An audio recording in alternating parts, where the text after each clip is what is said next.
Okay, good morning, everyone.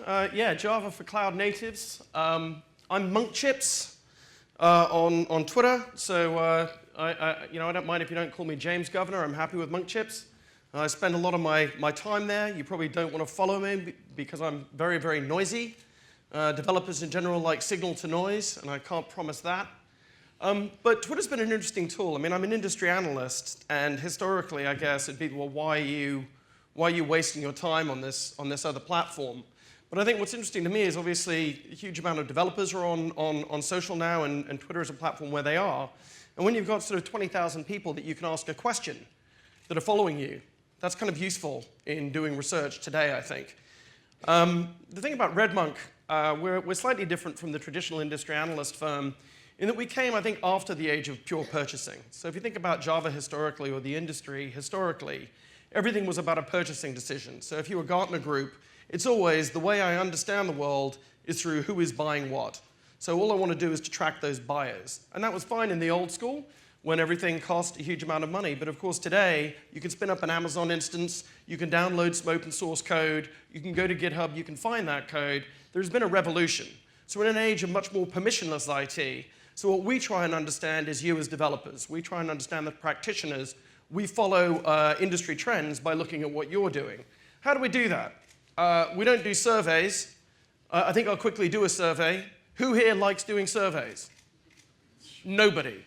Developers in general, and especially elite developers like you, are really not into spending their time filling in surveys, answering questions that people like me ask. You want to get on with your jobs. You're too busy for this. And so what we do is we look at things like GitHub, Stack Overflow, try and understand where the conversation is. So if you think about this, you're looking at Stack Overflow, and you suddenly see that Spark is going massively as a topic of discussion. That doesn't necessarily directly track adoption of Spark, but it shows interest, and it's a leading indicator of that technology. So we spend a lot of time tracking developers. We call them the new kingmakers, because that's the vector of where technology is best adopted and where it's coming from, and that's the kind of thing that we try and understand. It's also important, of course, because we don't live in a world where it's just enterprise IT anymore. There are all these intersections between the enterprise, between the web companies, between the software companies, and it's much more fluid than it was. We're in an age of disruption. So we had unicorns, but that wasn't enough. We have to have unicorns with cats and laser beams. You know, we're in this age where everyone's saying, okay, Uber is going to put everyone out of business. Perhaps for a European audience, we think about BlaBlaCar. It's very interesting to me that the SNCF now has to, in its annual report, say, actually, we're now trying to understand the implication of BlaBlaCar on our business going forward. So you've got a French startup that is changing the French national railways. I think there's a lot of talk that all disruption comes from Silicon Valley. Obviously, that's not the only vector of disruption we have in the world and the economy today. We heard a little bit about this from Sebastian earlier, and I think this is a key point. I'm paid in dollars, so I'm quite enjoying some of the Brexit disruption at the moment. That flash thing the other day had me cursing that I transferred my bonus last month. I thought 130 was a good price, but apparently 120, and who knows where we'll go.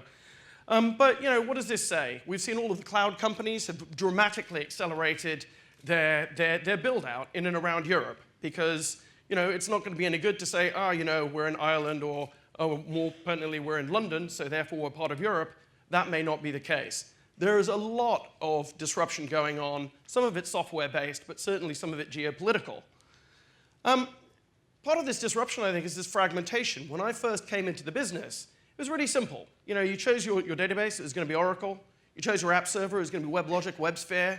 Maybe you were a .NET shop. But it was just kind of simple. It was like farming. It's like, here is the technology stack. We know what we're doing. It's a relational database. Of course, now there's a plethora, an explosion of different data technologies you could choose.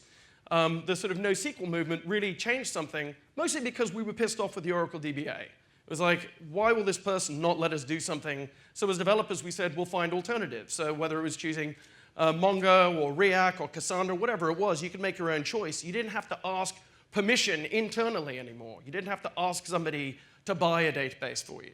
If you look at programming languages, obviously Java's there, and then you've got Scala, you've got all the JVM languages, you've got Clojure, there's a lot of interesting stuff happening there. Node.js has popped up as a framework for JavaScript. That's been explosive. So there are all these choices that we can make, whether it's languages, frameworks. I mean, the framework thing is completely ridiculous. I'm sure some of you have spent some time learning JavaScript. You know, it used to be that learning JavaScript meant you were not a serious software developer. Today, probably the opposite is true.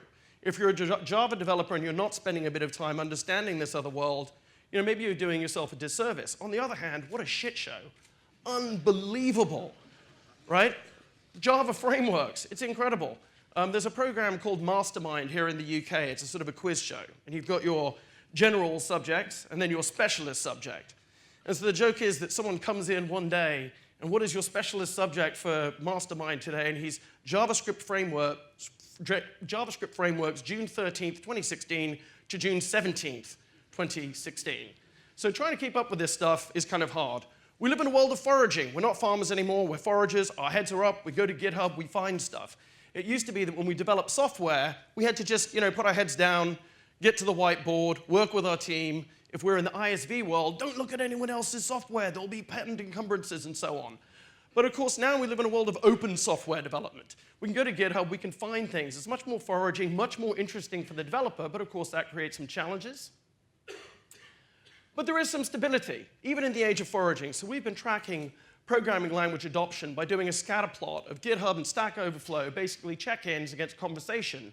And over sort of some 4 years now, Java remains in extremely rude health. When we look at the top-tier languages, Java and JavaScript are both up there. Ever since Java began to move to GitHub so that it was in this chart, it was very apparent that this is a technology that continues to be talked about and where code continues to be written and deployed. It's very interesting to us in terms of the rankings, and it certainly remains a top-tier language. And there's a lot of stability. So something like Swift explodes. Everyone's like, wow, oh my God, okay, Objective-C is too hard. We're going to have Swift. This is better. Very explosive growth, but it slows down. Language saturates eventually, and it shows actually a fair degree of stability amongst the fragmentation. So, Java sucks. How much have we heard that, right? Java's dead, da-da-da-da-da. I mean, even a few years ago, I was giving this talk. I had some of my fellow analyst companies, and you know, they were, you know, Java's a dead end. Why are you wasting your time with this technology? Well, what were they smoking? Because, you know, I guess it's still, I think that's what that is. I don't know. Maybe I'm wrong. Maybe that's just me projecting. But, so one thing that was interesting, the JAX London people, they put me down as an influential person in Java. Like I'm the 7th influencer or something on social in Java. Which, you know, okay, normally I take that stuff with a pinch of salt. But number 1 was Notch. So I immediately ran home to my son and I said, look, this is what I do. And he thought I was really cool, so that was nice. So, you know, we're in a world where, yeah, we've been through the IDE wave. You know, we put on our Eclipse glasses, wait for it to fire up, takes a long time.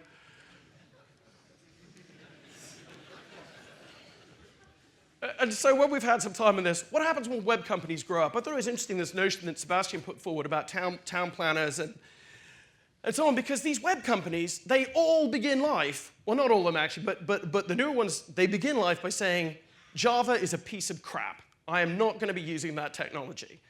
And then what happens? They want to scale their operations. And then after a couple of years, they're like, you know what? We're going to start using that Java stuff. So across the board, I mean, you know, Google started as a Java shop. They're all about Java. But someone like Facebook, they came to that a little bit later. They're like, oh no, PHP is awesome. We're going to scale everything with PHP. We don't need Java. I'll say a bit more about that. Uber, you know, you wouldn't think that Uber, this, you know, super disruptive company, would be using Java. But of course, after a short space of time, and they haven't even been around that long as a company, they're using Java. They're using the same sorts of technologies that you as a community are using. So, you know, what happens?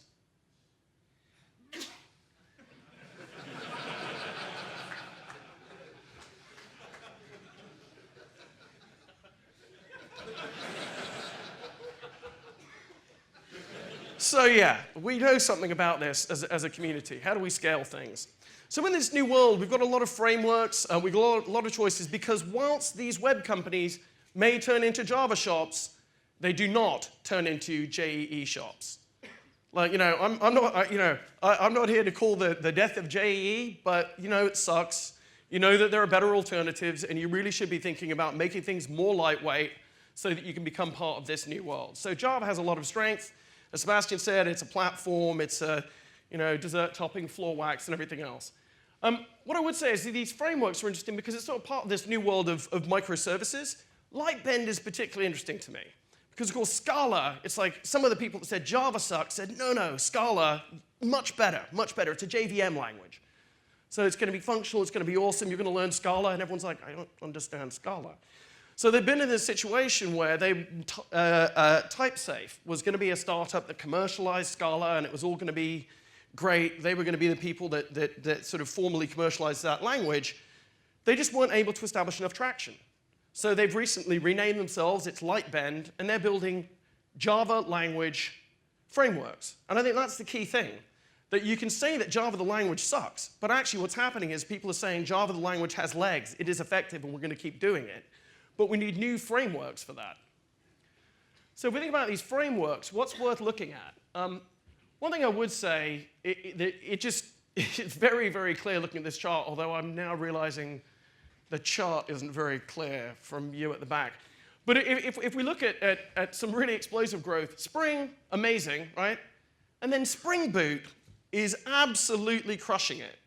The adoption vectors for Spring Boot are really, really impressive and interesting from a framework perspective.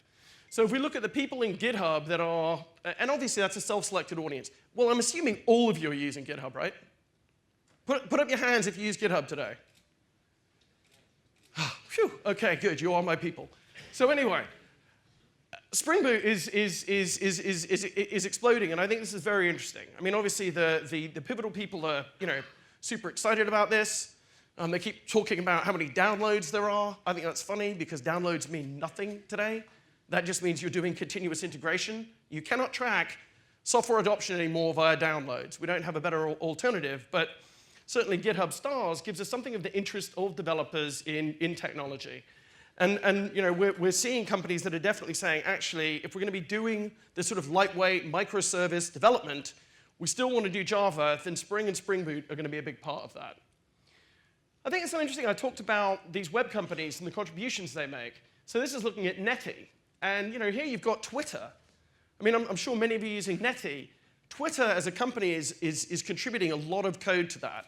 So you've got not a software company in the traditional sense, is absolutely building core technology that is useful in the work we do.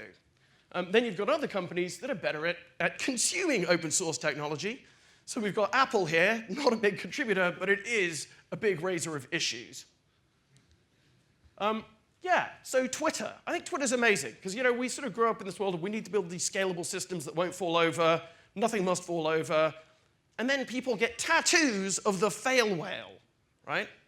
That actually downtime is good. I remember when Twitter used to fall over, I was like, thank God, I can actually breathe and take a moment. So it's this notion of, look, I think if the web has taught us anything, it's about the experience has a lot of different dimensions. We think about, cap theorem, consistency, availability, partitionability. We have to make trade-offs in engineering, and sometimes the users don't care as long as we sort of communicate with them effectively. Now, in the last election cycle, what happened was it went from spikes to continuous throughput.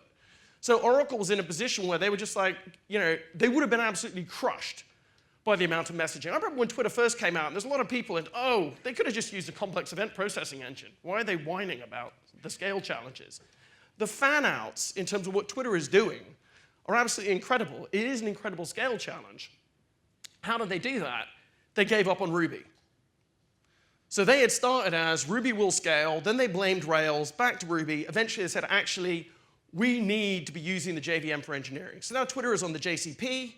It's a contributor to our community. It takes great advantage of this technology. And of course, I mean, I don't know about you, but I'm absolutely riveted to seeing Trump's self-immolation. So, Twitter, if this was a challenge before in the last election cycle, much higher today. Funnily enough, why did they change it? Talking more geopolitics. Dmitry Medvedev was visiting them, and they realized they were going to get so much traffic from Russia, they had to hack a special Dmitry Medvedev server for that day. And that was when they decided, you know what, we're going with Ruby. Amazon Web Services, obviously incredible company. We're all looking at them. We're all trying to learn from them. How did they do it, you know? They started with a Java hairball. You know, they didn't begin with this amazing service-oriented architecture that has enabled them to become this incredibly powerful company.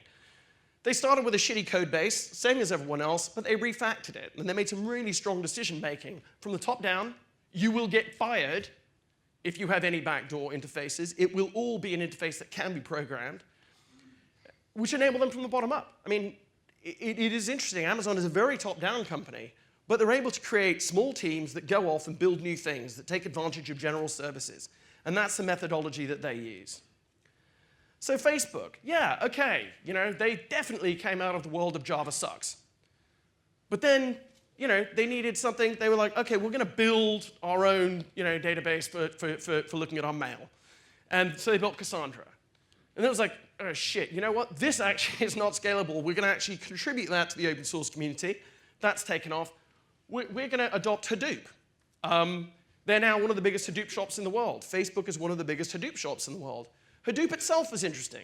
So at Yahoo, what happened? Doug Cutting, when Eric Balderschweiler went to him and said, well, we want to build this, you know, implementation of Google MapReduce. How do we do that? It was like, okay, we're going to build it in Java. And Eric said to Doug, don't be stupid. Like, Java sucks. It's dead. You should use a real programming language, one of these new cool languages. And Doug basically said, look, do you want something that is maintainable over time? Do you want me to build this thing? Because if you do, we're building in Java.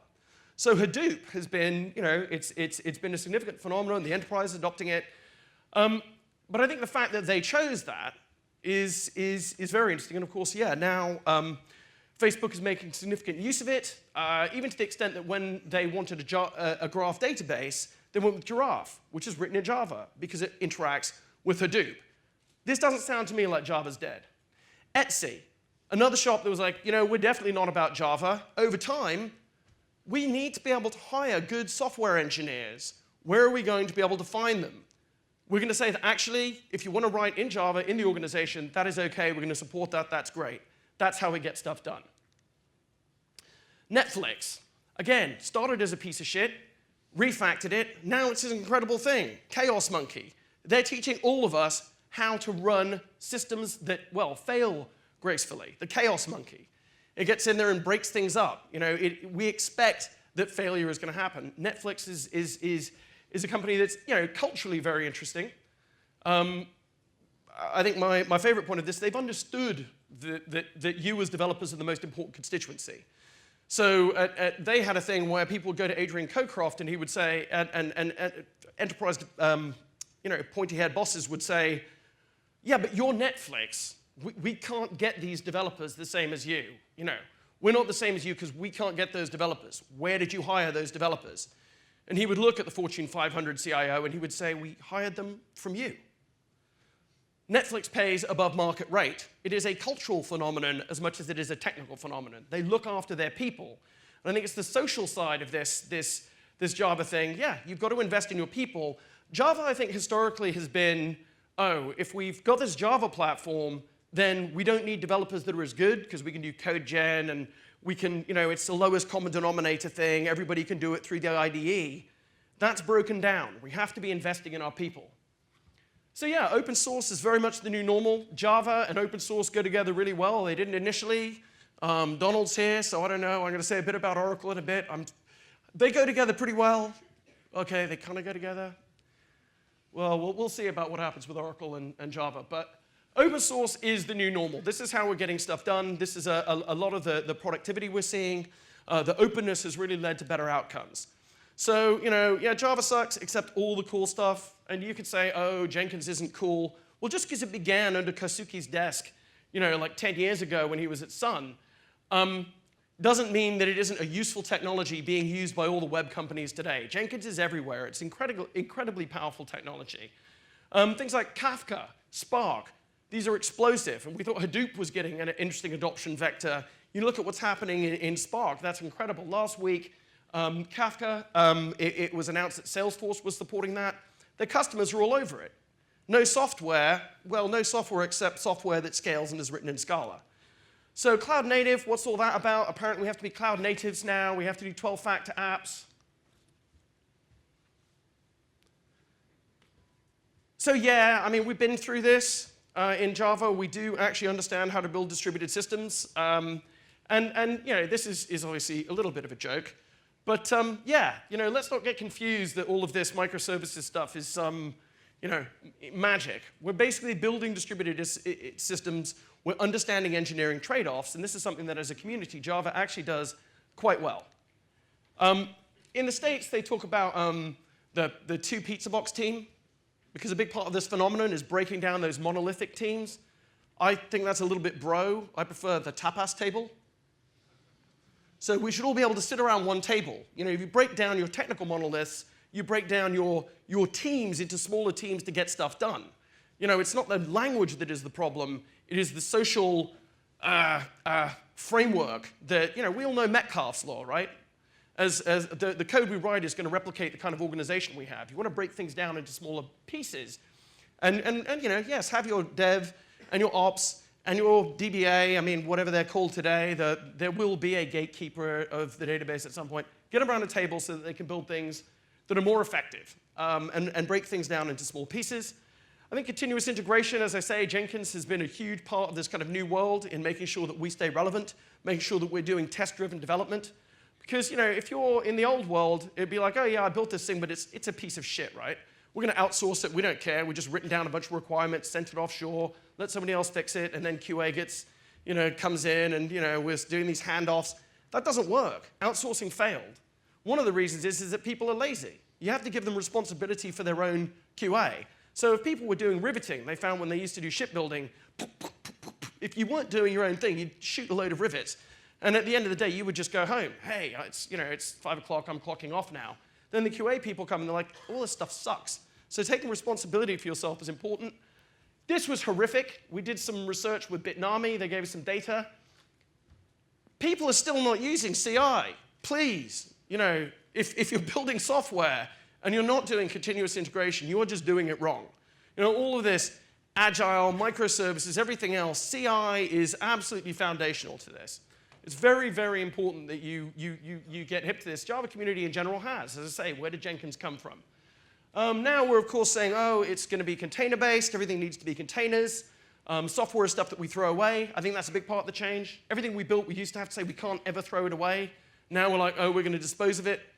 You know, as I say, this is this kind of era of the builds. We need to tear things up, spin things up, tear them down. And, you know, Docker is interesting technology. The fit with Java isn't quite perfect, but they're getting there. You know, I mentioned continuous integration. Docker basically doesn't treat people in the community. Let's see, how would I? Docker doesn't always play nicely with other children. Anyone here done any partnering with Docker? Doesn't surprise me. Nobody in the room puts their hand up. So they don't always make things easy. They make things incredibly easy to use on your laptop, don't get me wrong. But from a partnering perspective, it can be really challenging. That's where Kubernetes came from. Amazingly, Google is being an easier partner than Docker. That's to me very interesting. But I think, you know, the point I'd make is containers going to be part of this world, and Java is, it's just, you know, for Java, it's an implementation detail. You don't need to worry about it. You're going to be using this stuff. Lots of cool stuff for the developer, though. You know, pipelines are the new black. You know, I'm sure you're using Vagrant. You know, if not, take a look. It's tremendously powerful in terms of automating some of your development processes. And again, you know, what are we talking about? Just more effective development. So we have more effective development, but that's not to say there isn't going to be failure. It's how we deal with that. And sometimes it's just communicating with their end users. Java developers have not always been the best communicators. I think the organizations, these web companies that are doing things right, they talk about things like empathy. They talk about things like a blameless post-mortem. That's a different world. I was talking to Brian Borum, works at Weaveworks, not WeWork, Weaveworks, a company that I share a space with. And he was saying that literally, in the investment bank he used to work in, if the systems went down, the investment bankers demanded that someone was fired. It's like, well, who's been fired? You know, because we're not going to give up until someone has. Like, we're really pissed off. We lost 5 minutes of trading time. Well, I don't know. I guess that's investment banking. Nice people. But we live in a world where things are going to break, and it's how you respond to that. Graceful degradation, but also better communication.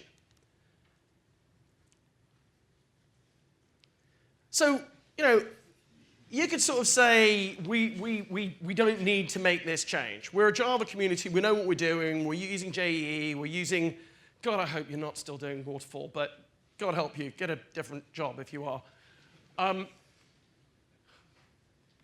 Yeah, where do we live?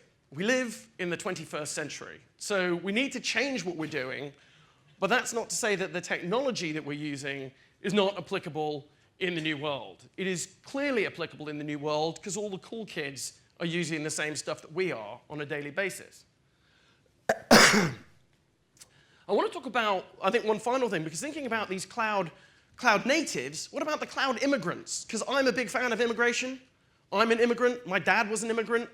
My wife's parents were immigrants. I'm a big fan of immigration.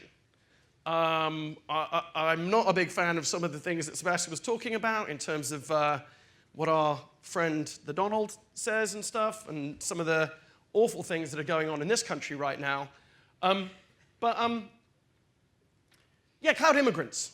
They're actually, there's some amazing stuff. Bosch, you don't think, oh yeah, that's a company that completely understands open source, or that's part of this new world. But actually, they're doing some really interesting work. They're working with the Eclipse Foundation. They've said explicitly, look, if we're going to have this world of, we call it IoT, they call it Industry 4.0, if we're going to do this, we need to be using open source. And they're doing some of the stuff that open source and the web companies do really well. They're calling things really cool names like Hawkbit. Yeah, that must be good, right? I want to know about Hawkbit. Like, what does that do? So they're making open source contributions. And this is the thing, like, if we think about Java in a world where the web companies were making open source contributions, how exciting does it get when the enterprises are making open source contributions? Where that is business as usual, where actually you can go out and find this cool technology that, traditionally people would say, oh, this is our competitive advantage. Well, that shit's dead, right? Netflix has said, that's dead, right? We're able to stay up when Amazon falls over 2 days after Christmas, and Amazon video streaming is down, and we're Netflix running on Amazon, and we are not. That's amazing. And what do? Do they say, this is our competitive advantage, we're not going to tell anyone? No, they open source the code. Google was late to the party, but they're doing Kubernetes now. They're contributing open source code. This is just how we get stuff done. It is not your competitive advantage. Your competitive advantage is in the data and the services that you provide. It is not in the code. And so Bosch just said, look, they're talking to GE. We've got to work together. We're going to build software together, and that is going to make us more effective. And of course, a company like Bosch, they're writing in Java, right? That's their heritage. Comcast, I think, is an interesting one for me, just because certainly from a US company perspective, everybody hates Comcast, right? Comcast are evil. They're trying to break net neutrality. They're the devil. And they may be the devil. But they're making open source contributions now. Capital One is running around, sponsoring conferences like this. Is Capital One sponsoring your conference? Make sure you call them next time. Capital One is sponsoring all the tech conferences, and this world where, look, we're all doing this. And of course, the code that we're writing in the enterprise is generally Java-based. And that's going to be a shot in the arm. Something that we can all move forward. It's about returning the favor. But, we do have some issues in Java. I think that sort of we've succeeded despite ourselves. Sun, in its infinite wisdom, just sort of, they bumbled along, and we wrote software, and that was great. And Oracle came along, and sort of the same thing happened. It's a multipolar world, I think it's important. We've got the Apache Software Foundation. That is where all the big data stuff happens. When people say, there was this blog post, Apache software considered harmful, I'm like, mate, you are a child. Governance is actually quite important in getting stuff done. You can do, I coined the term POS, post open source software. That's fuck it, just put it in GitHub, right? That's what 23-year-olds are saying today. Oh, I took my profanity too far there, didn't I? So we live in a world where, governance, some kids think it isn't important, but actually in getting stuff done, it is. Oracle, for obvious reasons, they're a company that gets very, so yeah, Apache, Eclipse, there are different centers of gravity. OSGI played its part. We had the good thing that sort of Oracle and IBM were in this sort of, death embrace of love and hate that sort of enabled us all to just bumble along and do our thing.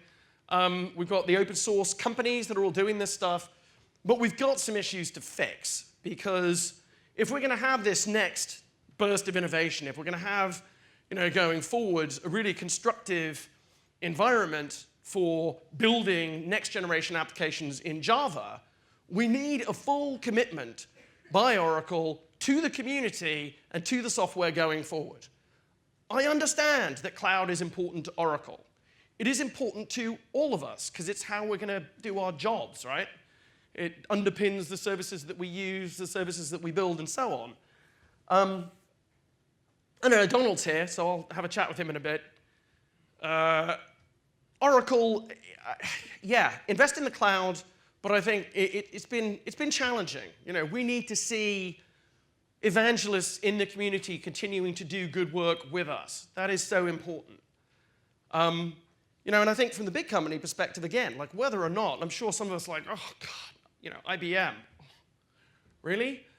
But on the other hand, IBM's uncertainty about what's going on in governance means that they're kind of like, oh yeah, new flavor of the month. We're all about Swift now. We're all about Node.js. We're all about all these hipster languages. It just makes life a bit harder. So I don't mean to really attack Oracle, but I do think that we as a community need to really encourage them to step up, we can't just complain about it. Java is a community, and I think the bottom line is that going forward, yeah, I guess I did bang on Oracle, didn't I? Have I got any other slides? No. Okay, so in sum, we've got a lot of challenges. Politics is really hard. Politics is really, really hard. I mean, as we're seeing in the world today, I don't think the decisions about where we invest as a business are ever easy. But what I would say is that Java immigrants, or cloud immigrants, cloud natives, it's a super interesting time to me. And I've been in the business for quite a long time. I used to be the kid, and I'm not anymore. Came in 1995, and I was told the mainframe is dead. So you, as the junior reporter, can cover the mainframe. So what was I doing 3 weeks ago? I was at IBM Edge talking about mainframes to mainframe people. And what are they running on that? They're running Java on that. So at that time I was called, because they gave me that, and then you do MVS, you can do VMS. I was called Legacy Boy. So now I'm Legacy Old Git. But the one thing I'd say is that I think there's a lot of runway yet. I'm not expecting Java to go anywhere. I do think that Oracle has sorted out a lot of the problems. And thank you very much for being such a great audience today.